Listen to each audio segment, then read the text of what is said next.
Olá, amados, a paz do Senhor. Estou passando por aqui no dia de hoje para compartilhar com você uma palavra que se encontra em Salmos. Salmo de número 34, no versículo 15, diz assim a palavra do Senhor: Os olhos do Senhor estão sobre os justos, e os seus ouvidos atentos ao seu clamor. A palavra do Senhor começa dizendo assim que os olhos do Senhor estão sobre os justos. Quantas vezes eu e você passamos por algumas circunstâncias em que a gente pensa que Deus não está vendo? Algumas vezes passamos por algumas tribulações, algumas vezes passamos por algumas adversidades, algumas vezes passamos por algumas angústias, por algumas dores. Muitas vezes a gente pensa que o Senhor não está vendo. Mas a Bíblia é clara em dizer que os olhos do Senhor estão sobre os justos. Quero te dizer que nada passa desapercebido aos olhos do Senhor.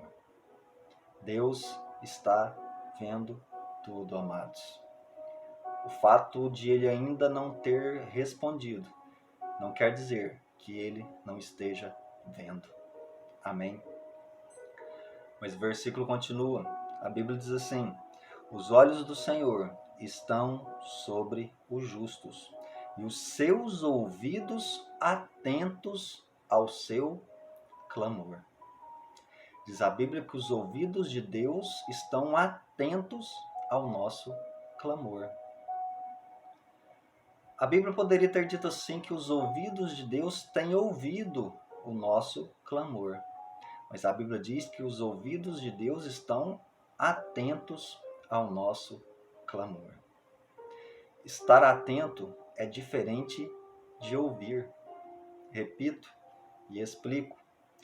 Estar atento é diferente de ouvir. E diz a Bíblia que Deus está atento ao nosso clamor.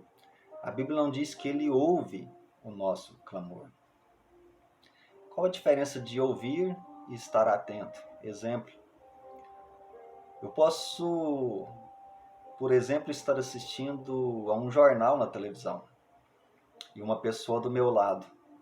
E é dada uma notícia e essa pessoa do meu lado então me pergunta o que é que foi que o repórter lá, o jornalista, disse? Eu e você podemos dizer, bom, não sei. Por quê? Porque nós ouvimos o que foi dito, mas não estávamos atentos. Mas a Bíblia está dizendo que Deus ele não ouve o seu clamor. Deus não ouve a sua oração. Deus está atento a ela. A Bíblia é clara e está dizendo: e os seus ouvidos estão atentos ao seu clamor. Quero te dizer, amados, primeiro, que Deus está vendo. Nada passa desapercebido diante dos olhos do Senhor. E em segundo lugar, Deus está ouvindo. Deus está ouvindo a sua oração feita nesse período de tribulação. Deus tem ouvido a sua oração nesse período de angústia. Deus tem ouvido a sua oração nesse momento de dor. Nunca se esqueça disso. Deus está vendo e Deus está ouvindo. Amém. Que Deus te abençoe.